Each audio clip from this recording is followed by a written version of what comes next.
Welcome back to our live coverage of the World-Challenge at world-challenge.com for the Pirelli World Challenge Grand Prix of Virginia, presented by Audi Sport.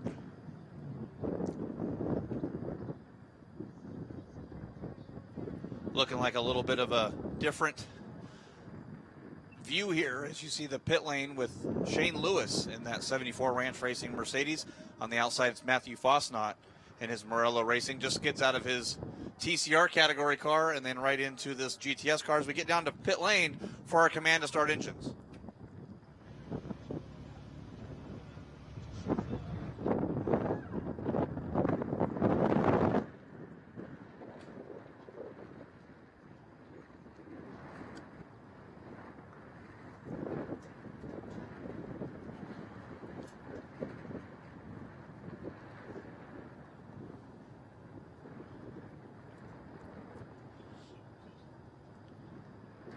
Well, engines are fired up, Calvin, and boy, you look at this GTS competition. Once again, just want to welcome everybody here to world-challenge.com with our continuing coverage here. GTS Sprint X competition rolling off pit lane now.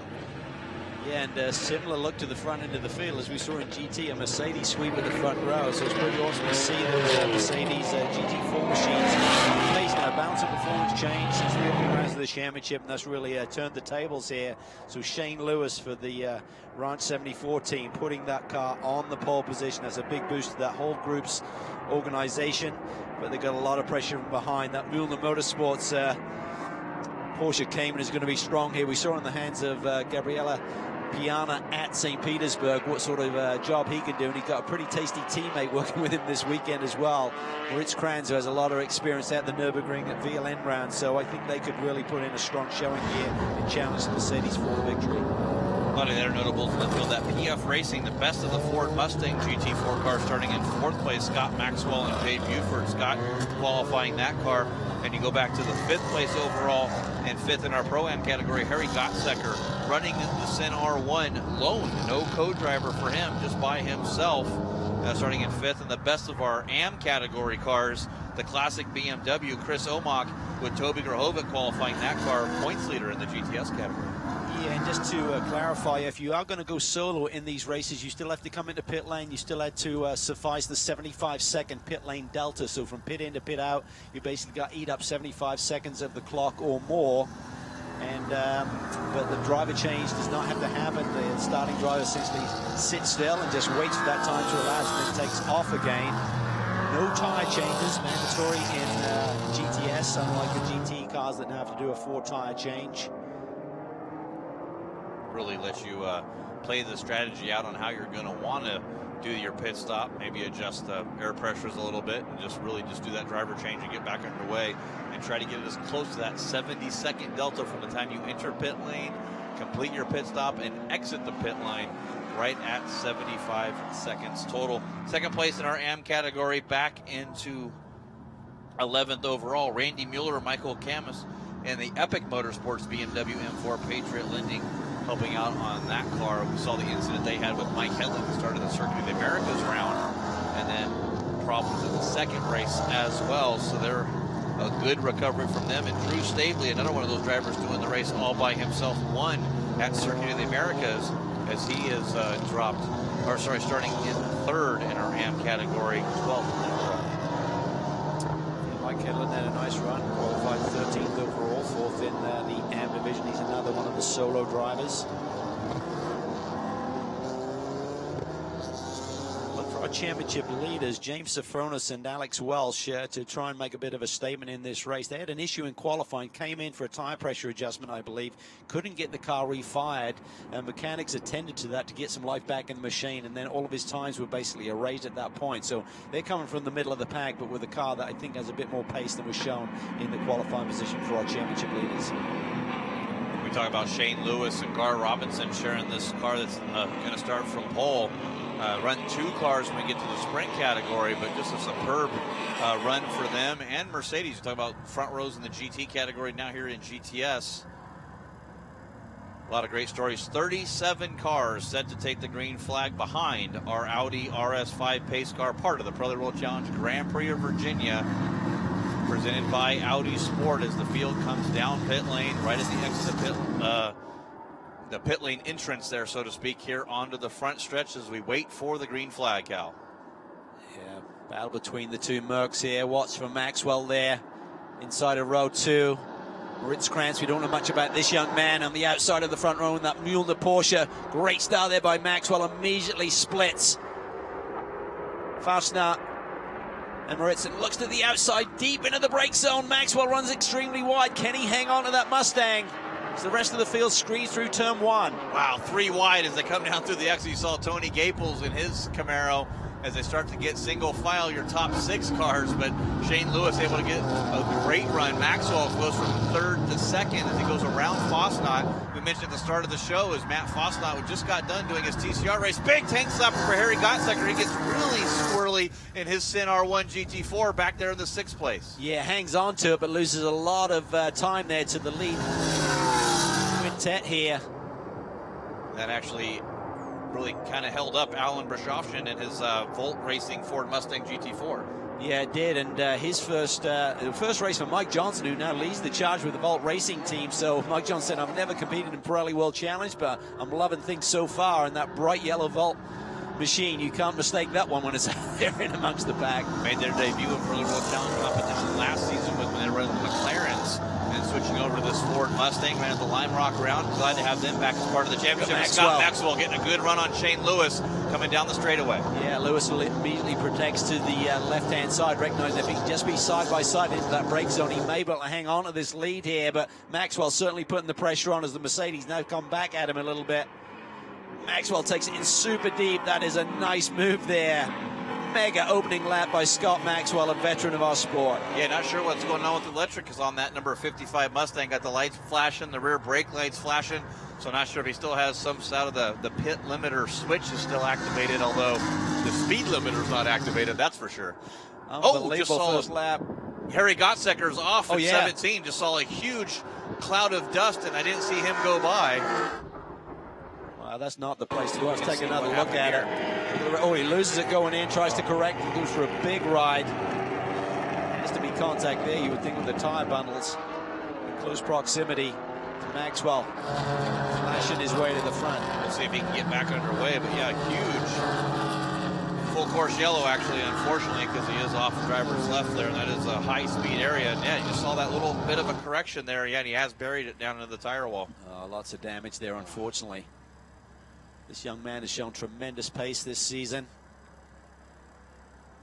Actually, they're not full course yellow yet. They're still looking at to see if he don't can think get he that can car afford to underway. leave that car there. They're going to wait and see if he is mobile, see if they can get some movement in that machine before making the call. But if he stays put, that's kind of an impact zone if someone makes a similar move there.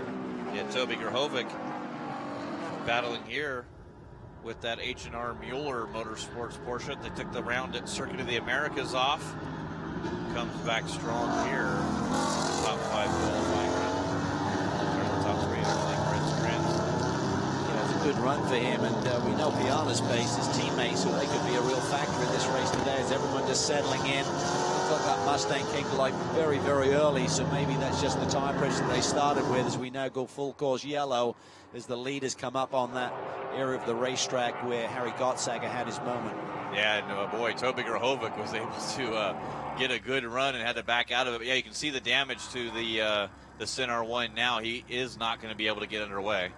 Tire pressure's probably not up to their sweet spot. Tire temp, let's take another look at it as he turns in, just loses the rear end, corrects it. That's a big snap straight into the fence. Shot back around, and looks like he has ripped the nose off. John.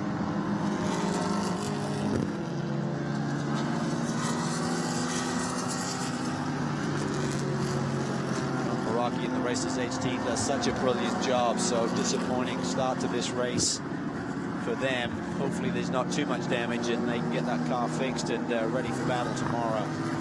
Got word that M1 GT Racing, Reeve Motorsports, Grid Sport helping out as well. The Audi R8 LMS GT4 of Jason Bell earning our Optima Battery Best Start of the Race Award, picking up 8 positions on that first lap. What a superb start he got. Had a great run at St. Petersburg, Florida for Jason Bell. He started, unfortunately, back in the 24th place, but up to 16th now.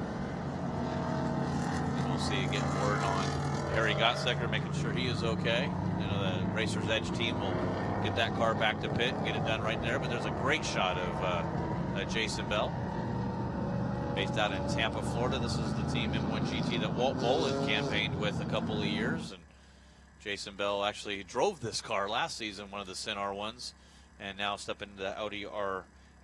We talked with Remy Longtang a little bit and said he was actually kind of surprised at the pace that Jason Bell showed early on. You know, he had some limited success in the Sin R1, but really got acclimated to that Audi platform, and good to see him there. Did some GT3 season racing with him as well and some of the other series, and good chance to see him compete here today as our Optimum Battery Best Start of the Race Award winner. Ryan Marine, you have an update for Harry Gottstecker down there on pit lane. I do, and it's not a good one if you're a Harry Gottstecker fan, I'm afraid. I just checked in with the team. They said they did hear from Harry. He is okay, first and foremost. That's the good news. Unfortunately, he's not going to be able to drive the car back under his own power, and they confirmed they are definitely out for this race. They still need to assess the damage to know what the status will be for tomorrow, but that's where we stand right now. Well, going to be devastating to his championship, that Pro Balance protein water machine. Got a chance to run the Long Beach Grand Prix for both of those Sin R1s. John Meraki, I don't think there was a time in that race that he did not have a smile in his face, the team principal there at Racers Ed Motorsports. That was a great battle between Paul Halton, who won that day in the Invitational GT4 race there. Harry Gottstecker kept him honest, and Spencer Pampalli was ready to pounce if either one of those guys blinked. So really a fun race to call. Trying to see if they can get him buried out of the tire walls there, and they already have the other wrecker over there to push the wall back and get the tire bundles replaced back underneath. Well, it's just such a great staff here at Virginia International Raceway.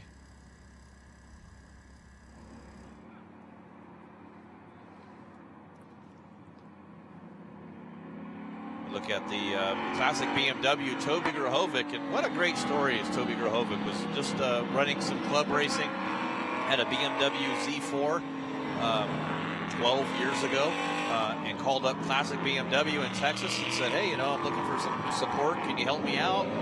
They supported him. He won a couple of national championships in SCCA club racing, and has moved on to where they, at Circuit of the Americas, had 8 different BMWs competing, and running 4 here for the BMW M4 GT4 category.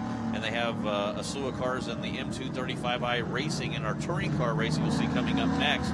So just a superb job from that classic BMW team. I got a chance to actually go view the dealership there in Plano, Texas, and a little over 80 service bays. Wow. Just what a great facility there. They have a separate portion to run the fast track racing program through the dealership at Classic BMW. So it's all started by just really a cold call to a dealership. So some of those aspiring race car drivers, if you're thinking about wanting to be a race car driver, man, pick up the phone book and start making some calls. Yeah, it's a very impressive operation. Toby, of course, running with Chris Omarkt, who's a guy out of New Jersey, businessman, very successful.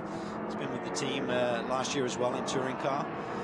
First street race was at St. Pete, the opening round of this championship, but to have Toby as his teammate is really a great asset for him, and someone to really mentor him, Chris, that is, and get him the data and information he needs to keep elevating his program. Third in the points coming out of the Kona rounds in sprint race competition. This new BMW M4 GT4 too, just I think really all the GT4 cars are just so neat and so cool, but I really like the BMW. Good run from Andy Pilgrim there, that number 1 Black Dog Speed Shop Team Chevy Camaro. Started in the 9th position. He's up to 7th now, picked up a couple positions. Had a miserable Circuit of the Americas round in his return here to Pirelli World Challenge competition. Lawson Aschenbach, his teammate, your championship winner last season in his Black Dog Speed Shop Camaro. He'll step into that car during the pit stop a little bit later. Yeah, and I spoke to Andy yesterday. He just come out of a practice session. He said, I'm finally feeling grounded in this car. He just said, I haven't really had enough seat time to get perfectly comfortable. He said that was a really good session, and I think I gave him the confidence going into qualifying this morning. Top 10 run there, and a good start to this race. As we see his teammate, Tony Gaples, had qualified really well, as slipped down the order a little bit, down in the 17th position overall, 10th in Pro-Am, having qualified just a sniff behind Andy in this morning's qualifying session. Oh, one of those other drivers that started on the front row, their first pole in Pirelli World Challenge, Shane Lewis. Ryan Marine's caught up with his teammate down on pit lane. That's right, Gar Robinson making the transition to Pirelli World Challenge. You've done some Trans Am racing in the past, a little bit of a different environment, but you take it to it nicely. The car's been strong all weekend. Yeah, I mean, the last time we came to VIR on Trans Am car, we finished 1-2. So I think this is a very strong track with us, a strong track for our team. It's definitely full on a driver's track. You got so many corners and stuff. So it really helps our car a lot because it's such a nice car. Right now, we're trying to work with the other Mercedes out there to try and catch this Mustang in front of us. Shane's doing a hell of a job this weekend. He's P2 right now. He qualified on the pole. So we're gonna try and see if we can get up there today. What's the game plan for your stint? My stint is keep it safe. It's I mean, you're dealt with the cards you have. It's and I'm sort of new to the driver's change stuff or the Sprint X stuff, but it's by far my favorite races so far. I think on the schedule, I really like them. I mean, being able to share a car with my buddy Shane, it's awesome. But it's just a whole different pace. I mean, the team is getting used to it. They're totally two different animals from what we're used to. But I think we're getting a hang of it, and hopefully we can bring it home and in a podium position and see what we can learn. Happy you're enjoying it. Best of luck in your stint. Thank you so much. We talk about that recovery there too. Scott Maxwell has to try to see if he can hold off the hard-charging Shane Lewis, and this is where we'll see probably Shane and maybe Scott Maxwell. Of course, he's teaming up with Jade Buford, two great drivers in that Mustang, but we might see Shane stay in that Mercedes a little bit longer than Maxwell will in that Mustang. Yeah, I think for Gar, he's such an amazing young talent, real chip off the old block. If you know his dad, George, of course, who campaigned in sports car competition and Trans Am competition for a number of years. But I think certainly Shane has a bit more experience in this style of car in terms of the finesse and the driving style compared to the Trans Am car. I think Gar was used to a bit more horsepower and throwing the car a little bit around a bit more. But he's a quick learner. He's a quick study. He's got a great team behind him. A lot of veterans on that group, led by Jimmy Frazier, their crew chief and team manager. And they'll get it. They're showing the pace this weekend with the pole position. And Gar's got the talent and the speed. He just needs a bit more seat time to be able to run at the same pace as his buddy Shane Lewis. And of course, a lot of history with the Robinson team as well with Dad George. Yeah, I mean it's an amazing place, Ranch 74 Resort, and they've just been in the game for a long time. George loves it. Got out of the driver's seat now, supporting his son, and they do it right. They've got a really close knit team there, guys who've been working together for a long time, great chemistry, great experience, and even though they looked at this car for the first time and it was a little outside their box, they're learning quickly, hence their pace here this weekend. Then you get a guy like Shane Lewis behind the wheel to help not only develop that car, but then coach along young Gar Robinson. Pretty good to have that happen. Matthew Fosnot, nothing short of a miracle as well. They're back in the third position in his Mercedes from Morello Racing, who really stepped it up, competed in really spec Miata, moved into the Mazda MX-5 Cup Series, ran here in Pirelli World Challenge in the TCA category, able to get that championship last season, and then moves into TCR in the Audi RS3 LMS, and now this Mercedes in GTS. He's enjoying this racing, and really a numbers guy. Equity Residences is sponsoring that car, and he has really acclimated himself to being a pro driver. That's his goal now, and he's certainly getting the time behind the wheel, Cal.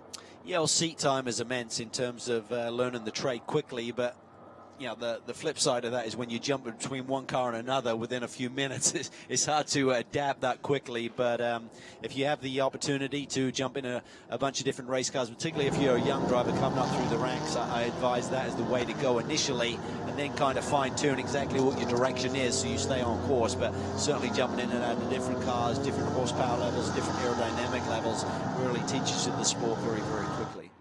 Looking at our Audi Sport, our Audi RS5 leading the pace, 2.9-liter twin turbocharged car. Oh my gosh, that's such a great looking car. And we saw the medical vehicle there, that beautiful Audi Q7 down there with our staff attending to young Harry Gottsecker. They're able to be immediately on scene. We want to appreciate Audi Sport for providing that and all that they do here in Pirelli World Challenge, of course, with their customer racing program. You see the Audi R8 LMS is here. They have the Audi RS3 LMS, and then, of course, the Audi R8 LMS GT3 cars that we saw earlier today. But another interesting driver here and team, we mentioned that Volt Racing team, but Ryan Marine's caught up with the teammate, young Trent Hinman. Thanks very much. Yeah, Trent, nice to see you here in Pirelli World Challenge. We've seen you here in the series before. You did some Sprint X a year ago, but nice to see the Volt team here as well. What took you guys to PWC here for this race at VIR? It's nice to be back. I mean, Pirelli World Challenge is a fantastic series. Obviously had a little bit of success here last year in Sprint X competition and GTS, but we're back here. Alan Brynolfsson, Mustang GT4, Volt Racing. Everybody's doing a fantastic job so far. I mean, it's our first weekend here. Quite a bit different from what we're used to in IMSA competition, but at the end of the day, it's the same car, it's the same team, and we're here learning as much as we can as we go along. Car's been pretty fast so far. What are your expectations this weekend? None. We're here for seat time. We're here to learn. I still have plenty to learn about this Mustang GT4 platform, so this is a really good place to do it. Obviously, we're at VIR, one of the best tracks in the world, so we're just having a good time, and we're going to do the best we can, but no expectations on result. We'll have some fun in your stint. We'll talk to you later. Thank you. Yeah, well, Trent Hinman, one of the great personalities here. Both remember interviewing him at the SCCA National Championship runoffs at Mid-Ohio when he had a superb run in a BMW over past Pirelli World Challenge race winner Andrew Aquilante, as they were nose to tail most of the time. It looks like we'll be going green this next time by as the Audi RS5 pace car lights are off, and that's driven, I believe, by Mikey Taylor out there, Brands, a competitor here in Pirelli World Challenge, getting behind the wheel of our pace car. So keeping it, like you said, just a great family here at Pirelli World Challenge, like Gar Robinson talked about. That pit lane Scott will open Maxwell in about 8 minutes in terms of when they can make that mandatory pit stop. So 25 minutes in will be the point they can begin the pit stops, and they have to be in pit lane by the 35-minute mark to be scored here today. So certainly for Maxwell, getting that track position early is ideal, Jeff. Now he's just got to try and hang on and see what sort of pace those Mercedes can develop here in race mode. Yeah, one of those, they were kind of off at the beginning of the year. A little bit of an adjustment more to the other cars to help reel them back in a little bit. And we're going to have to see if it plays out for the long runs that we have here in our Sprint X competition. I think it's an adjustment for everyone to get used to what sort of performance levels we are. Take another look at Gottsacker here as he turns through Hogpen, just loses the rear end of that Sin. Tries to correct and just snaps around on him in contact with the tires, and obviously out of the race. The big key will be how much damage is there? Is there any chassis damage? Do they have the parts? And you can see the frustration there by young Harry, one of the real bright stars in our sport today. Started racing 2 years ago in Pirelli World Challenge competition in the Ginetta G55s. There's still a few of those racing here in Pirelli World Challenge competition this season as well with the Ian Lacey team. G3 Motorsports. So Drew Stavely was leading earlier in our GT Am category. He's dropped back to third now behind Grahovic and Randy Mueller, who's moved up to second from Drew. He started second in our Am category. So just a good battle all season long as our race leader Scott Maxwell in that PF Racing, stands for Pesic Family Racing. James Pesic and J.R. Pesic, both in this field, father and son. 3 cars strong with Jade Buford, Scott Maxwell, and Vinny Algaretta, and Shelby Blackstock. So 6 different drivers, 3 different cars. Busy times there at PF Racing. A lot of support from Multimatic. They have Jay O'Connell here, one of their technical people here on board, as well as Scott Maxwell. He gets the hammer down as he's waiting for the green. Pace car's peeled off. Scott Maxwell leads this field back to the green flag. Yeah, Shane Lewis looks like he was sleeping just a little teeny tiny bit there. It's Scott Maxwell's choice on when he wants to go as they come under that start-finish stand. Green flag here. Kenny Morello, and it looks like Toby Grahovic able to go around Kranz a little bit there. Yeah, Kranz takes it in deep there in the 4th position right now in that Cayman. So nice start there for Maxwell, showing his experience. Shane Lewis there a little bit wide there as fact now starts to take a look at him in the second of the Mercedes. Getting word that car 3-2 getting a drive-through penalty for passenger yellow. That's Keith Jensen in that NOLA Sport Porsche Cayman GT4 Club Sport MR. So had a quick pass under that yellow and was not able to give it back. The stewards will let you give that position back if you have time. Unfortunately, if you don't do it within a certain window, then you get that drive-through penalty. Yes, you do. There's not much talking these guys out of a decision once it's been made. They're too busy up in that stewards room watching the rest of the race to really debate things. They have a lot of different angles on their decisions, so and a really good group up there. Just such a great shot as they go through the top of those S's there. Grahovic, right he looks to the inside on Kranz. Trying to see if he can make that move in that ETF global BMW right over the curb. 2 wheels, comes all the way over to the exit. Trans able to hold off Grohovic for now. As nose to tail, the top 7 cars. Grohovic looking to the outside, got a little run in that BMW M4, a little bit more power than Porsche Cayman. Can he get him cleared here before the braking zone? I think he's going to do it, Cal. He does. The BMWs have shown tremendous pace here this weekend. I think when we get in the second half of this race, where some of the pros get behind the wheel, I think they're really going to strut their stuff a little bit. But there's a lot of pace at the front of this field this weekend. Any win is not going to come easy. Wow, to see these cars bouncing over the curbs and down the straightaways here, drafting power. Amazing to see as Matthew Fosnan in 3rd, right in front of him. Getting word from race control, there was a little incident involving the 34 on pre-grid. They're under review right now. Not sure what happened there. As Grohovic gets a great run down there, trying to see if he can go on the inside, or sorry, outside now of Fosnan. Yeah, he's showing tremendous pace right now in that BMW. Certainly coming alive as they're starting to get into the sweet spot now, those Pirelli P0s in terms of generating tire temperature and the likes. See Pilgrim there, all over the back of that Volt Racing of Alan Brynjolfsson. That is a battle for the 6th position at the back of this pack. And that Volt Racing team based down in Tampa, Florida, making the move over here, getting some extra track time and seat time for that team. They made experience on that pit box with Mike Johnson now holding charge there. Brynjolfsson has shown tremendous pace as a newcomer to this sport. The real key is just being patient, being smart with his moves, and just learning the racecraft, but certainly the pace has been there from the very beginning. Sitting 6th overall, and got no less than Andy Pilgrim, Le Mans winner, right behind you. Maybe you can stay in front of him in that Camaro GT4R. Doing a great job out of Black Dog Speed Shop. Talked with Ray Sorensen a little bit earlier today, and mentioned that they were just a little bit off, but they were making wholesale changes, which they usually don't do, as Toby Grohovic pushed off the edge there and trying to go to the inside of Fosnan. Yeah, I think he tried to give him room, but got in the dirt by himself there. I don't think the Mercedes pushed him there. He just chose to make sure he had plenty of space, but Mercedes then has the inside line for the brake zone for the roller coaster. Everyone who's run here a lot, Jeff, recognize if you just hold station there on the left-hand side, you're going to get the job done by the time it twists and turns through this section of the racetrack. Bouncing all over those curbs, 2 wheels side by really side. wide there. Oh, he's too wide. Saw him just get out in the dust, and he's paid the price. Don't think he's going to hit anything. Going to lose a ton of positions and maybe some splitter damage by the time he gets back on. Yeah, big drop off there in that Mueller Motorsports Porsche Cayman. But good call there for Cal. Saw it was just a little bit wide, and it was more than a little bit as he went way wide, but able to save it, recover. But he'll be back at the back part of this field. Yeah, a lot of recovery now. That's going to be tough for his teammates to get into the big points deep in the back, but even so, a long way to go in this race still.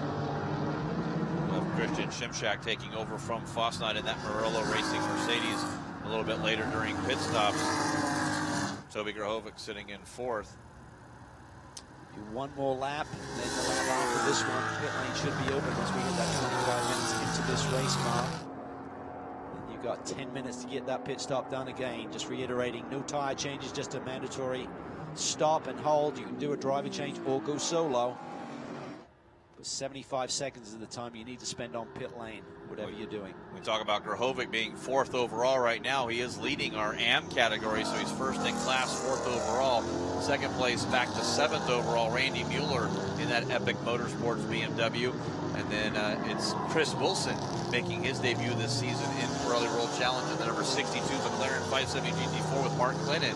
He's running in 3rd in our AM category, 10th place overall. But Chris Wilson, we've seen him make a multitude of different runs in different Pirelli World Challenge competition run. As Fosnan down to the inside, the 2 Mercedes side by side here, side by side, little touching there. Shane Lewis able to hold it down to the inside though, Cal. Wow, that was really tight. You don't want to take out the same brand when you're battling for position here, so things are heating up here.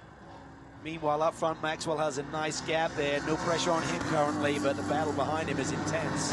Yeah, the more they do that, too, the more Maxwell can pull away, as he's going to hand that car over to Jade Buford during that pit stop. And, you try to, it's kind of a dice roll who's going to be faster in that car between Maxwell and Buford. Look at this. Grohovic has got another run looking down to the inside. That BMW has shown very strong pace here today. Fosnan is very wide and has to give the position up. Brynjolfsson looking for the move as well. Yeah, not sure what happened. I don't think there was any contact there. I think maybe Fosnon just got a little bit wide there and got a little loose. Maybe got into the ABS, and that just kind of kills the front end performance of the car. When you get that, the front end goes dead on you. You can't get it turned. Needs to recover here and get in line and get up to speed. If we can take a quick look to see exactly what happened. Yeah, oh, no, he's loose. It wasn't so much ABS. He just lost the rear end momentarily there. Lost two positions there as he had to recover. Drops back to 5th. Oh, look at the carnage there through the debris field. These guys are cutting through. Like Grahovic may have touched something. I'm not sure if it's an end fender or a tire that's exploded. Oh no, there's the damage. Looks like it's damage to Ray Mason, probably backed it into the wall. It looks like there's some tire marks on the Sprint X sticker, the number 78 there. Sad to see that this team has really pulled off an all-nighter, literally, to get the engine changed in this McLaren. Locked up on them yesterday in the practice session, Jeff, and worked throughout the night to get it done. Couldn't get the car out for qualifying, so they were looking to have a nice clean race, get Paul Holton out there for the second stint, but looks like a lot of damage as the battle continues here. Yeah, Toby Grahovic picked up some of that in pieces. You see the left front of his BMW has a plastic, looks like a fender liner stuck to the front bumper of his BMW. Not affecting him too much. He's able to get around Shane Lewis for that second position and right onto the back bumper now of Scott Maxwell's Ray Mason, doing a good job getting out of the way and bringing that McLaren down on pit lane as Maxwell hits pit lane. That 25 minutes is open now. Seeing the leaders dive in, you'd have to think that Grahovic may be suffering some brake temperature issues if that's blocking one of the brake ducts potentially, so expect him to come in shortly. Even though he's a pretty quick driver, they want to try and keep him out there with his lap time potential as long as they can. Yeah, but how's this for fastest race lap? 1:56.362 with Randy Mueller in the Upper Motorsports, but Ryan's down on pit lane. Down there right now, Scott Maxwell bringing that Mustang into the pit lane. Jay Buford set to get in for PF Racing. Really impressive opening stint from them.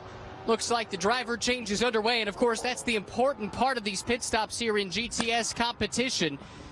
Can't do a tire change unless there is something clearly wrong with those tires. So Maxwell getting Jade Buford belted in, the American Ninja Warrior competitor, now proven to be a warrior behind the wheel as well. He'll be back out on the racetrack shortly.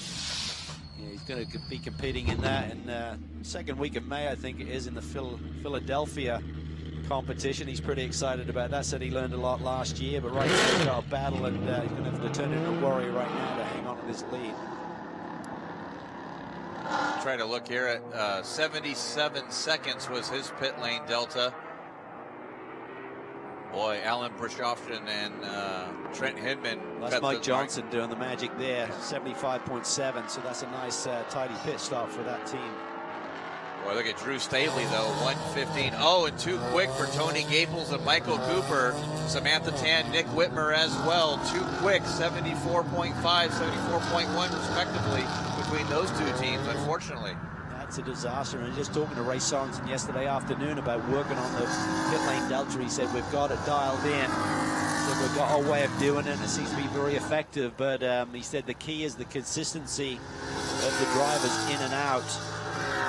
So even, you know, for example, if Tony Gables, you're supposed to be down to 35 miles an hour, but if you're not quite there and you don't get tagged for it, suddenly that changes things, do you know what I mean, in terms of making the call. They basically do, the drivers do it with the radio. I'm at pit in. He hits the stopwatch, and then they work on the out as well. But that is a big disaster for those two groups, very much in the thick of the battle. So far, Drew Stavely, that 1:15.151 is the tightest pit stop we've had so far, getting that number.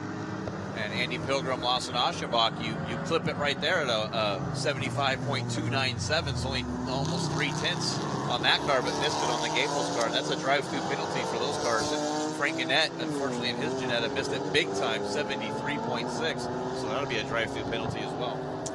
That's too bad, particularly for Michael Cooper, because we're always impressed when Michael gets back behind the wheel. He finished on the podium here last year in Sprint X competition.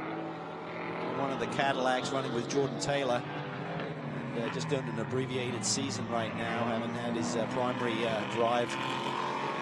Got word down on pit lane from our race leader when he pitted the car, Scott Maxwell.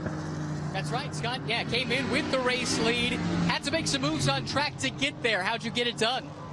I got a good start, and then you know, I said we'd pull a rabbit out of the hat today. So the first lap was my pulling the rabbit out, and I was able to get Shane at the end of the back straight. Car's been handling phenomenal all weekend. Our weakness is just top end speed. So at the end of the straight, so I had to get it done early. Otherwise, we're not in a good position to pass. But anyways, the car's great. Multimatic and PF Racing did a great job. So hopefully Jake can hold us up the front. Yeah, what was the message to Jade about the conditions of the car, the track, so he was well prepared for this stint? There wasn't much communication, to be honest with you. There's a lot of debris out there. It almost caught me out on the last lap, but Jade's fine. He's a professional. He'll figure it out real quick, and our car is strong. Best of luck. Thanks. Look at the top of the charts there. Toby Grahovic leading right now, doing what he needs to do. Fastest race lap, 1:55.093. We'll try to see how long he's going to stay out there as Jade Buford up to speed now in his Mustang. As we cycle through the pit stops, we'll see where everybody lines up. This will be a great battle with Trent Hinman now behind the wheel of the Volt Racing machine. Jade Buford's going to have to earn his points here today. Two young stars in our sport going head-to-head in similar machinery. See Grahovic leading in not only overall, but our AM category. Randy Mueller, as you see Hinman down to the inside. Now can Buford hold it to the inside? No, he cannot. Boy, big power move by Hinman to the outside. Yeah, pulled the draft perfectly and eased up alongside Jade Buford and got to the left-hand side of the road, so that was really nice. Aschenbach now behind the wheel of the #1 machine, trying to make some moves here on the 14 car of Safronis, and let's not forget, this is two of the big protagonists for the championship this year. Yeah, James Safronis in that number 14 GMG car, the car he shares with Alex Welch. Two of those Audi R8 LMS GT4s competing here this weekend. As Safronis getting the draft around Buford as well, looking to the outside of turn #1. Can Lawson make a move, maybe go over under, and he does it, gets around him before the braking zone there into the entrance. Yeah, well, Scott Maxwell said we don't have the straightaway speed. Certainly the Audi made the move there. They've also been allowed to lower their rear ride height by about 5 mil. Doesn't sound like a lot. It certainly has a massive effect on the dynamics of these cars, and they said it's really settled down the rear of the car, giving it better balance and giving the drivers more confidence on the entry to the corners. Grahovic still the fastest car. And no, actually, Nick Whitmer just comes through the line and sets the fastest race lap now at a 1:54.659. But we look at the charts for the pit stops, they're going to have to do a drive-through penalty a little bit later. So he's back in 15th right now. And that's going to be devastating for their race. Yeah, coming off that brilliant podium run at Circuit of the Americas with he and Samantha Tan. So, you know, those few tenths that you're trying to gain really hurt you big time if you get it a little bit wrong. Safronis there in super deep. He's wide. He is super wide through that corner. Uses all of his experience there to just hang on, but it's going to give Buford the run here down the back straightaway, and Aschenbach tries to go with him. Yeah, the Camaro and that Mustang battle over the European Audi. Oh, and Lawson just drops a couple wheels off as they're going left, going right, trying anything that they can to get around James. Yeah, Lawson now gets that left-hand lane, which is the critical point now, and he clears Buford as well. So Maxwell was prophetic there and making the statement that we don't quite have the straightaway speed as some of the other brands out there. Buford is backing up here. Didn't expect to see that here today. Well, Toby Grahovic was leading. He's got to come down pit lane. I think this time he's on pit lane now. Brilliant stint by Toby Grahovic, really showcasing what that BMW can do. As now Lawson Aschenbach recognizing this is not only a battle for position in this race, this has championship potential as well. Even though we're very early in the going, every point's count. Safronis, they're just giving him the outside lane there as he got into the brake zone, positioning his car perfectly. Yeah, left him just enough, and that was it. There was no extra space at all. James is really enjoying his racing. Came back last year on more of a full-time basis and a lot of success, a lot of victories. He had 9 wins on the year or something. Big-time year for him. A couple of championships in the GTA division as Grahovic hits pit lane with just under a minute left on that. We saw them do that at Circuit of the Americas as well, and just have timed it out perfectly each and every time. His last lap previous to that, though, was a 1:57.302, so not quite on par with some of the leaders behind him. As Trent Hinman, 1:54.9, and now fastest race lap, Christian Shimshak with a 1:54.443 in that Murillo Racing Mercedes. Yeah, I thought he'd be super quick once he got behind the wheel of that car. He's got a lot of pace. Christian Shimshak. So we'll see what he can do, but he's buried in the pack here. We've got to wait for everyone to cycle through here, the pits, with too many cars left now. Obviously, the pit window is now closing. 15 seconds to go, but it's been a brilliant opening stint there for Toby Grahovic. What can his teammate now do to the finish? This is a long pit stop. They're at 1 minute right now. Go down to Ryan Marine. It is a long pit stop. Just wrapping up as you say that. Door is closed. They're looking at their stopwatch as they send him out. But on the opposite end of the strategy spectrum here at Classic BMW, a lot of cars electing to come in early.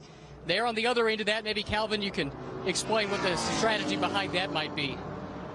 Well, I think as Jeff alluded to, it really depends in what you determine as your pace. I mean, you were supposed to qualify your AM driver, but some people have the same grading, but one driver has a lot more pace than the other. And typically you want to kind of keep your fast guy in there as long as you can, or if you've got a fast guy to get him in as early as you can. So it turned out to be that bad, actually. A couple of seconds outside that window, it looked a lot worse than it was. I thought there was a delay on that pit stop. So 77.1 seconds for our leaders when they pitted the 92 car. Let's see how they cycle out. He slots right in behind Trent Hidman, who's, I believe, once we cycle all the way through, will be leading overall. Omac will be second overall, but still leading in our AM category. So superb runs by those cars as they were able to still maintain at the front of this field. And Safronis in third, Lawson Aschenbach the fourth place overall in that category, but still leading our AM category, Chris Omac. And then Michael Camus, good job for him up into second place in that Epic Motorsports BMW. He got it all the way back to 13th overall. Drew Stabley, third in our AM category. And I think for Chris Omac, that's what he needs to focus on, is that AM class win here today, because he's got a lot of experience, a lot of pace coming up behind him. So don't throw all away here. He's got a brilliant class victory potentially on the board here today, and he's got two of the most experienced drivers in Pirelli World Challenge right behind him right now. You can see Michael Camus leading that pack behind. Here's Lawson Aschenbach, snaps over the inside, doesn't do it, goes back to the outside. Looks like Safronis defended a little bit there, and forced Lawson to try to see if he can make a move, make a mistake. There's a lot of question marks in that camp for GMG about why this car was shutting down. They did it on the false grid apparently, then did it during the qualifying session, but it seems okay once it's running. So hopefully no electronic glitches for that championship leading machine right there. We heard earlier from the pit lane, Scott Maxwell in that Mustang, that the pit limiter was stuck on. However, it does not engage until it's in first gear. They were able to make it through the restart okay, and obviously once you get on pit lane and get in first gear, you'll make that though. I haven't had a chance to see the lights blinking on that car still again with Jay Buford driving to see if they got that proper fix during that pit stop or not. Yeah, Chris Omac has been caught there. Some of that will be him just getting into a rhythm here on his opening lap. There's certainly the pace of these two guys right behind him who are battling out for a championship. So he's just got to be really savvy here and get good communication from his pit box as the 24 car has had a quick spin. Yeah, Frank Gannett, that number 24, the G3, Ian Lacer Racing Janetta. He's off driver's left, it looks like. Perhaps made a little bit of contact, not sure. There was some damage to the front, but got some wheel marks on the side of that car with the close racing we've had here in the GTS Sprint X competition, as James Safronis is not going to want to be held up by Chris Omac here with Lawson Aschenbach battling behind him. As they come down here Oak Tree, Safronis trying to look to the inside, see if he can make a move. He's got to be careful though. He can't afford to put his nose in there and get too impatient and turn the 92 and get a penalty. So he's just got to make a good clean pass, but he's got a lot of pressure from behind. And you know, Lawson Aschenbach is going to want to try and take advantage of this dynamic right now. What James Safronis has got himself in. Looking at the BMW, still has that power down the straightaway, able to pull away from the Audi a little bit. Lawson Aschenbach looks back to the inside, back to the outside again, trying to pull a dummy move on James Safronis. Oh, and he hits him. I think there's a love tap there. He's able to roll a lot of speed there as they head through the roller coaster. James Safronis really needs to time his run through here, see if he can get a good clean exit through Hogpen and maybe make a move on that BMW, but it's not going to be easy because, as you said, that BMW has strong pace as well. Safronis has to try and clear Chris Omac here down into the brake zone if he can get close enough. You can see the BMW just to pull a little bit away, and it's really not letting Lawson Aschenbach get away. Safronis down to the inside now. Yeah, exactly what he needed to do. Good, hard driving boy, all three of these. Hats off to Chris Omak there and holding those two very experienced drivers at bay for a number of laps. Great job. Well, you did mention before, he is leading our GTS-AM category, so you need to focus on getting that race win. Yes, it'd be nice to get an overall podium, but still sitting 4th overall, first in your class. Yeah, the writing's on the wall. Oh, look at that. Lawson Archenbach really loose there, coming out of 5. Will lose a little bit of ground there as they head up through the snake towards the S's.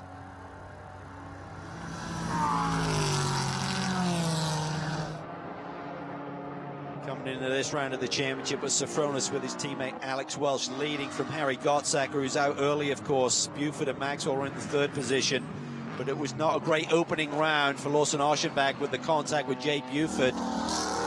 DNF in the 2nd round. Yeah, focusing here on the number 34 Mercedes, the Morello Racing with Christian Shimshak behind the wheel now. Fastest race lap at a 1:54.443. And Ryan Marie down on pit lane with Matthew Fosnine. He's been a busy guy so far here today. Hey, you're not kidding, Jeff. We were just talking about that, actually, Matt. You had to really hustle just to make the start of this race. You were in the touring car race right before it. What was that process like, getting yourself prepared and everything you had to do to make sure you were ready for that? Well, being in the race, in the TCR race, it wasn't much time to prepare, but Pirelli World Challenge was so gracious to allow us to do that. Gave me a lot of time to switch cars down here, and adjusting to this Mercedes-Benz AMG was a pretty easy job, actually. That car drives beautifully.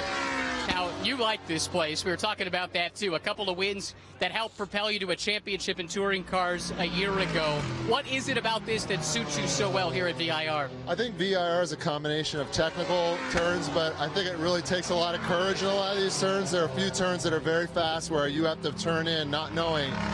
You know, you can't see the turn, but you have to put it in to make it fast and know that you can either deal with it or you got it right.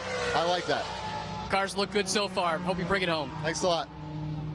Saw right in the background there, the Black Dog Speed Shop, Team Chevy Camaro, Tony Gaples going down pit lane for a drive-through penalty too fast during that pit stop. We also had the 38, Nick Whitmer, Samantha Tan, that ST Racing BMW with a drive-through penalty. Keith Jensen with another drive-through penalty, and then Ian Lacing, Frank Gannett, who had that earlier spin with a drive-through penalty. But yeah, Matthew Fosnine did a great job too at the head of the field. So it's not just out here getting track time, he's actually competing for race wins and podiums too. Yeah, there's 23 seconds it looks like is what it's costing you a run down pit lane. So it's going to cost you about 20 seconds to the guys out there running at full pace. So, you know, you're trying to just gain a couple of tenths or maybe a second, and it costs you 23 seconds by cutting it too close. As we now see his teammate and last year, Lawson Archenbach, trying to keep the pressure on James Sofronis. But I think Sofronis' car is really strong here, and I think if he can just gap him like he's doing right now, it may enable James Sofronis to run the lap times that he's capable of without defending. And just as we talk about Shimshak having that fastest race lap, Nick Whitmer resets it at a 1:54.377. However, has that drive-through penalty, and they just missed the time on that there, Cal, 1:14. Minute 14.5, so about a half second too quick. But you live and die by the sword, right? But we've seen some guys that will gain you a couple of positions on the road. But the stewards have all of the data. The timing screen is right there. It comes up in red. It's hard for them to miss. Even if they're busy up there, they're going to make that call. Yeah, and there is Nick Whitmer peeling off in that ST Racing as he rides down pit lane in that pit. Like you said, 23-second lap is there's the Mueller Racing Porsche has pulled off as well. So don't think Gabriel Puriana is going to be able to keep going. It's a shame. That car shows its pace. Let's get down to Ryan to hear from this number 21 Mueller Motorsports team. Yeah, I just checked in with the team, actually, guys. It looks like a lot of disappointment down here. They had an off in their opening stint that put them back. They had to come in to get the radiators cleaned off from there. And then as they were making their way back up through the field, some contact that has apparently done some damage to the left side of that race car. They're going to have to assess it and make sure they're good to go for race 2 this weekend. But right now, certainly done for the day, which is a real shame. They've shown great pace in every round of Pirelli World Challenge they participated in so far. That's too bad. Really put out a tremendous effort every weekend. Who's having a good run here is Ian James in the number 50 Pano Savazano. Had that contact with Matt Keegan in the opening round of the Sprint X Championship. Dakota is now look at that off from Rinse Krantz earlier in the race. Trying to get they talked about getting the radiators clean, all the grass pickup down through there too, Cal.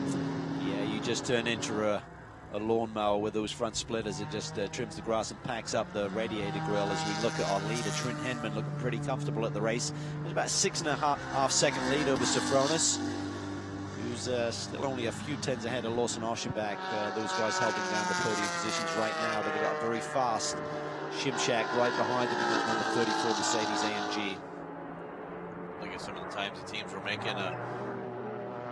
As you look at some lap traffic as they're going around here, Lawson Oshenbach still nose to tail with James Sofronis for that second position. And Lawson, really, we talked about it before with Andy Pilgrim getting caught up in a little bit of an earlier incident there at the top of turn number 1 that actually took out Ian James. So the competition in that Panos for the season championship between Lawson and Ian that we saw last year affected Andy Pilgrim and Lawson at Circuit of the Americas. Yeah, certainly, and I think for Lawson Oshenbach, he's very much a big picture guy. You've seen it over the years with his multiple championships. He's always thinking about how many points are on the table, who are his main competitors, and he knows that even in Sprint X they're a long way behind. But in the overall GTS championship, Sofronis leads, and Lawson Oshenbach is still in second position, so he doesn't want to afford that gap to build any here today. So he knows that every couple of points 2 points becomes 4 points if you can exchange those positions. In around Frank Gannett, who had that earlier spin and then a drive-through penalty for too fast in his Ginetta G55. Looking at this Morello Motorsports machine come out of Oak Tree onto the straightaway, trying to see if he can reset the fastest race lap. Yeah, he's got half a second off quicker than the guys in front of him on that last lap, so he's closing up here in a hurry. Another couple of laps at his pace, he'll be right on their tail. All of this, of course, is traffic dependent in this massive field we have here this weekend in GTS and GTSA competition.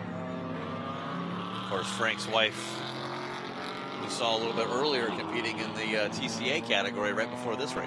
Yeah, she's a fierce competitor. Ian Lacey really loves the drive that she has and the pace that she has, and says by the end of the year she's going to start really making people take notice and score some results. I think Frank might be at risk of losing his right there in the Ginetta when she gets ready to move up. But Trent Hedman in this Volt Racing Ford Mustang GT4 doing a superb job. They got the pit stop time. I believe it was a 75.7 second round, so only 3/4 of a second away from being too quick. So they timed that one to perfection.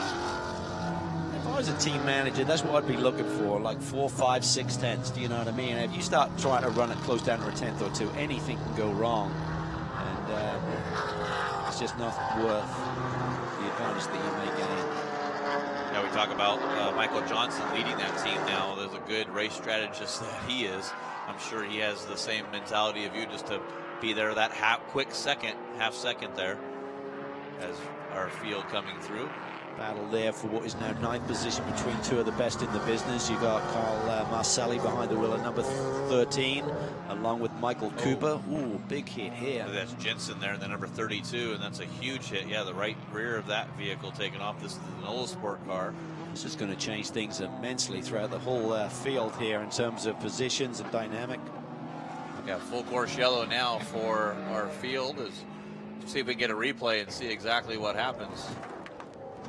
Oh, wow, just what a huge hit there. Just caught. I believe that's the outside of turn 10, I think, Cal? Yeah, and he's lucky he just did catch the tires. Otherwise, it could be worse. I think this is where the Ferrari went off the other day in the practice session, isn't it? But he missed the tires. He missed the tires and hit the rail. Oh. Well, unfortunate for him as he goes, no, Ferrari was off to the right over here, but still, that's such a huge hit. Such a high-speed course there in the climbing S's.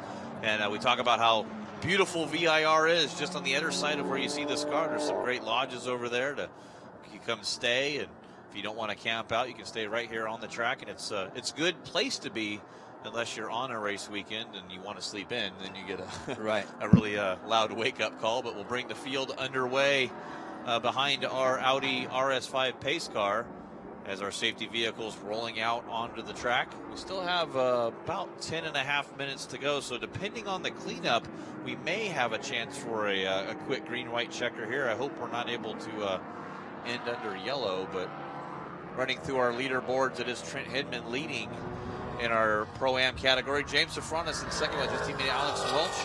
Lawson Ashabach in third. Shipshack in fourth, and Chris Omak in fifth overall, but first in our AM category. And now Gregory Leafouge has moved up to second in the number 88 BMW. He's teamed with Henry Schmidt in the BMW of San Francisco Cameron Racing BMW. And Michael Camus in that Epic Motorsports BMW back to third now. Yeah, awesome run there for Leafouge in the Stephen Cameron Racing BMW. And Henry Schmidt, the... Try to see sorry about that, Cal, but trying to get down to pit lane here with Ryan Marine. I think he has Andy Pilgrim down there. I'm not going anywhere for a bit. You got it right, Jeff. I do. Andy Pilgrim joining me here. We were talking about it a second ago. This the debut for you in Sprint X, maybe not the smoothest, at Circuit of the Americas. Still a lot of fun, you were saying, but this has to be a lot more fun, running in podium contention and strong all weekend. Well, I tell you what, I mean, COTA was a fight all the way because there's a lot of good cars here and a lot of good teams and a lot of good drivers. So, I mean, to think that you're just going to get on a podium just because, you know, whoever you think you are, that's not happening. I've done enough racing to know that you've got to respect everybody and you've got to learn how to drive these cars. So I have to learn how to drive the GT4 car and figure out who I'm racing with. But this has been a blast. How happy are you to be back in the States racing in Pirelli World Challenge? Yeah, last year was a lot of flying, too much flying, racing overseas, tons of fun. This was an awesome opportunity. You know, the Camaro's going great, and I've got to thank Black Dog Racing for giving me the opportunity for sure. Happy to have you back. Thanks for the time. Thank you very much. Just one of the greatest personalities, not only in Pirelli World Challenge competition, but pretty much all of motorsports. Yeah, he's a real pro, real gentleman. So much success over the years. A lot of experience and the ideal teammate for Lawson Ashabach when, with these Sprint X rules, when they said, listen, you got to go and find a bronze driver to run alongside a pro like Lawson. And it's like they were scratching their heads, and it's like, wow, with the GM branding and the history that Andy has had with that manufacturer is a natural fit. Well, looking at the fastest race laps as well, that number 14 Audi right in front there, James Safronis, a 1:54.360. One of the few cars there in that 54 bracket. So we'll see if that can be bettered here as these drivers get a chance to cool off their Pirelli P0 tires. Let's take a quick look here as the cars are behind our Audi RS5 safety car. Why we're under yellow, as you see, there's the end of the impact with Keith Jensen there in his Porsche Cayman. But the good news on that, Cal, is he does crawl out of that car under his own power, and looks like he is okay. Yeah, that's the all-important news, of course. Race cars can be fixed, and we'll have other races to run, even if we don't get back to green here today. But when you see a high-speed impact like that, first concern is with the driver. Yeah, making sure that they get it clear. That's why we have our safety team there. There's Bob Thompson reviewing to the car, so I appreciate all of our safety crew guys and gals here this weekend and all season long, part of the Pirelli World Challenge medical team. There's a chance to get the car cleared. It's really a question of how much time it takes to get those tires shuffled back into position, whether we'll see any green flag action with 7.5 minutes essentially left to go. Yeah, you got to think it's about 4 minutes under pace lap here, so unless they can get it done here this next time by, we may not be able to go back under green, or it could just be a quick green flag and then checkered flag next time by as they go through. Right, it was 3:55 for the leaders there, so what they need to do is speed the pace car up a little bit. Yeah, pace car, you need to go. So we can get 2 more laps. Tell you what, Mikey Tater's got no And have a problem bit of hitting time the left gas on the pedal board. that car. There's a good shot of Chris Omak with Toby Grahovic, teammate, in that number 92 CAO ETF Global BMW from Classic BMW out of Plano, Texas. Toby did a great job leading overall, as well as working his way steadily in the top 3. Chris has done a great job as well. He withstood the pressure, which was immense from Safronis and Ashabach. Kept it clean, didn't make any mistakes, and could be rewarded with a class win here today. Yeah, this boy's got to go back to Gregory Leafouge will be on the charge there in second, back in 8th place overall. So he's got a little bit of a breathing room with Ian James and Jade Buford between them. And those two pros will be desperate to get around Chris Omak. Scar Robinson doing a great job as well. Your pole sitter, Shane Lewis, his teammate, he's into a solid top 10 run in that 74 Ranch Racing Mercedes. Got Colin Brown right behind him, one of the standouts in our sports car landscape at the moment. He's going to be putting the pressure on. He shares that car with George Kurtz, last year's GTS-A champion. And a quiet start to the year for George. I spoke to Colin about that. He said, you know, he made the switch to the McLaren. There's a transition over to the Audi platform. Had a couple of incidents early in the year, and he said once he gets a result on the boards, he said, I think he'll come alive again and start to show his true pace and potential. It is, and the CEO there of CrowdStrike, one of the partners of Pirelli World Challenge. You see CrowdStrike in all these cars, so good to see that official cybersecurity company of the Pirelli World Challenge, CrowdStrike, coming on board. Appreciate them here this season. As you see Trent Hidman in that number 77 Volt Ford Mustang GT4. Right behind our pace car, James Safranis in second, Lawson Aschenbach in third. This will be a good podium spot for Lawson if he can maintain that when we go back under green here. And the Morello Racing Mercedes. We'll see Chris Omach there leading our AM category, Greg Leafouge, and a great run for Michael Camus and Randy Mueller in that Epic Motorsports BMW. Just a disaster Circuit of the Americas race. Had that incident even before they got across the line with Mike Hedlund in contact in that first race, and then incident with Darren Jorgensen later on in the race there at turn number 11. Look at some of the fast laps here today. I think Colin Brown might have the second fastest lap, possibly. Could see that 04 machine start on the front row tomorrow. There'll be some fireworks there. Oh, that'd be great. Yeah. Especially good for George Kurtz and that CrowdStrike team. GMG front row, maybe. That'd be weird to go. What do you do? Rochambeau, paper, rock, scissors, and who gets the lead down in turn number 1. But seeing some red flags around some of the course workers here, and I got to think we're getting word that we might be doing the checkered flag. Just the damage to the wall is a little bit too extensive, and there it is, checkered flag as we will in the race. Very unfortunate for these teams and these drivers, Cal, but what a great race it was for that. We had it over 3/4 of the way through, but Trent Hidman able to get the race win here today. Yeah, brilliant victory for that whole group, led by Mike Johnson. I think it's Alan Brynjolfsson's first kind of pro win, so he'll be super stoked about this day. And great points again for James Safranis. Continues to keep amassing the points and the podium runs. And Lawson will be okay with a podium run, but he knows that the man he's going to be fighting all season long finished one position ahead of him. Yeah, it's going to be getting your teeth on there, because it looked like even to give a chance to cool off those Pirelli P0 tires, Lawson probably had something for Safranis there at the end, but not going to see that play out as Trent Hidman able to get the win today. James Safranis in second, Lawson Aschenbach in third. In our AM category, Chris Omach able to get the win with his teammate Toby Grahovic and Greg Leafouge. That last lap pass before we went caution over Michael Camus, able to get that second place on the podium in our AM category for Leafouge, and then Camus in third. And looking at that number 88 BMW of San Francisco with Henry Schmidt behind the wheel on the and then with Gregory Leafouge up 15 positions, earning our VP Fuel Hard Charger of the Race Award. Well, Trent Hidman jumps out, goes back to shake hands with James Safranis, and he'll be stoked. Amazing young talent. Kind of slipped through the net a little bit. Was working with BMW Motorsports, was over in Europe for a spell, and is trying to re-find his feet, but keeps getting opportunities and taking advantage of them whenever he's put in position to win. He seems to make it happen. He does, making it happen, and making it happen down there on pit lane. Ryan Marine with our race winner here today. Yeah, thanks, Jeff. Trent just got the helmet off. We'll get you the hat here, and yeah, you just said talk to me more often. That's cool with me and good with you. You're here at Victory Lane. You said in that that in-race interview you had no expectations, and now here you are, race winner. I guess that puts a little bit more pressure on our shoulders for tomorrow, but no, man, I told you before. You know, the Volt Racing guys worked hard. They gave me a great car, and we're learning more and more about this Mustang GT4 as we go along. I think we found a lot of performance with it overnight, just making some small adjustments, small tweaks, including with the drivers, too. The nuts behind the wheel are the guys who really do the most damage to these things. But no, fantastic race, fantastic effort by Alan, the whole Volt Racing team. It was a great day, man. Can't believe it. All right, good luck in race 2. Thanks, Ryan. All right, let's go ahead and keep on moving here, because James Safranis is another guy we want to get a word with real quick. Hey, James, awfully close.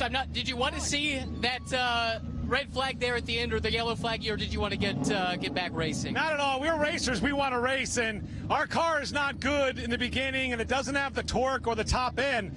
It needs to be run on long green runs. and that's what we set the car up for. So we were getting quicker and quicker at the end. You know, Lawson would get me on a couple spots, but then I knew where I could gap a little bit on the high speed. But, you know, hopefully the racing was good for the fans. A bummer about the yellows beginning. But Alex Welcher, he's the one who put it up front qualifying. He did as much of this job to get us to second as I did. So happy for a result, and we're starting on pole tomorrow. So there you go. Can't argue with that, Alex. Congratulations. A good, successful weekend. Was that up to par with you so far? Yeah, I think, I mean, all the credit to James, really. Our stint was pretty short, but, you know, he jumped in and just set fast lap, and like you said, the Audi gets better as we go, and, you know, I was looking forward to seeing him at the end of this race because that's where that thing shines, but no, we'll take the points, and it's a good, solid finish thanks to the team and James, obviously, so, yeah, good result. Yeah, great pit stop. I think we're a half a second, if not less, over the minimum, so the GMG guys practiced and nailed it. Congratulations, guys. Thanks. Looks like the only work that GMG team's going to have to do is getting those patches on the suits there.